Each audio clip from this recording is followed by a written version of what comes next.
Halleluya. Yesu ashimwe. Yesu nahimbazwe bene data. Nongeye kuramutsa igicamunsi nk'iki ngiki. Nongeye kunezerwa Imana mu mutima wanjye. Kandi nongeye kwishimira kuganira namwe ku ijambo ry'Imana muri ano masaha. Bifuje rero gufashwa kandi umwuka w'Imana abane namwe, ndetse iyo ugiye kuganira natwe muri rino jambo tugiye kuganira. Uyu mwanya tugiye kuganira ku ijambo ry'Imana dusanga muri Zaburi ya 91.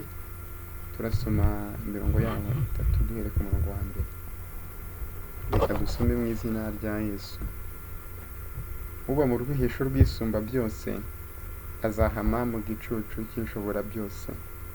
Ndabwira Uwiteka nti, uri ubuhungiro bwanjye n'igihome kinkingira, Imana yanjye niringira, kuko ari we uzagukiza ikigoyi cy'umugoyi na mugiga irimbura. Amen. Halleluya, halleluya. Yesu ashimwe.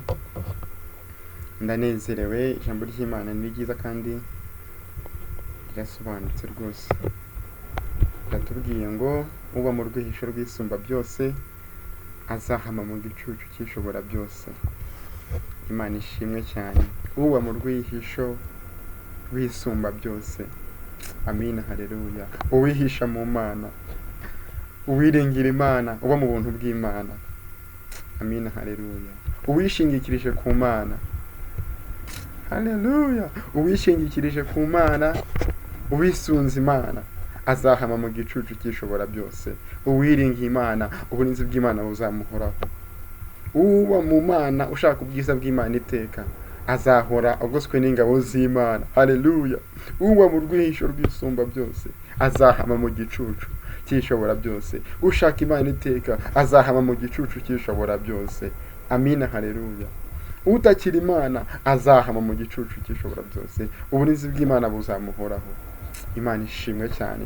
Ndanezerewe. Azahama mu gicucu kishobora byose. Ndabwira Uwiteka ni, uri ubuhungiro bwanjye. Amina, halleluya. Mwene data, nta handi hari ubukiro, nta handi twakirizwa, nta handi twahungira. Ubuhungiro bwacu buri muri Yesu, ubuhungiro bwacu buri mu Mana. Amina, halleluya. Uyu mwanditsi wa Zaburi rero baravuga ngo, ndabwira Uwiteka ni, uri ubuhungiro bwanjye. Mwene data, nta bundi buhungiro ufite uretse muri Yesu. Yesu ni ubuhungiro bwawe. Nta kindi wakwishingikirizaho ibibazo bikomeye. Nta wundi wakurengera, nta wundi wakwitangira, nta wundi wakurwanira intambara uretse Yesu. Niwe rwihisho rwacu. Amina, halleluya. Ngo kandi n'Imana yanjye niringira. Amina, halleluya. Mwene data, uyu mugoroba nawe nkwifurije kwiringira Imana. Nukuri Uwiteka kubere ibyiringiro, kuko muri we uwamwiringiye ntakorwa n'isoni. Uwiringiye Imana ntakorwa n'isoni. Uwishingikirije ku Mana nta mwara. Amina, halleluya. Hari byinshi cyane umuntu akaba yishingikirizaho. Hari amafaranga, hari imiryango ikomeye, hari ubutunzi, hari n'akazi, hari n'ibindi byinshi cyane. Ariko ibyo byose ushaka kubyishingikirizaho ukamwara. Ariko uwiringiye Imana, uwishingikirije ku Mana ntakorwa n'isoni.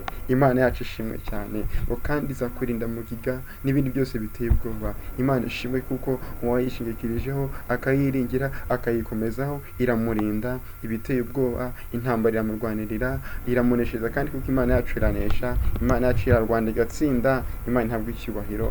Nabifurizaga gukomeza kwiringira Imana ndetse no kwishingikiriza ku Mana, kuko nta wayiringiye akorwe n'isoni, nta n'awayishingikirijeho ngo amware, kuko Imana yacu ni rubasha. Imana yacu ni Uwiteka, kandi Imana yacu ni ishobora byose.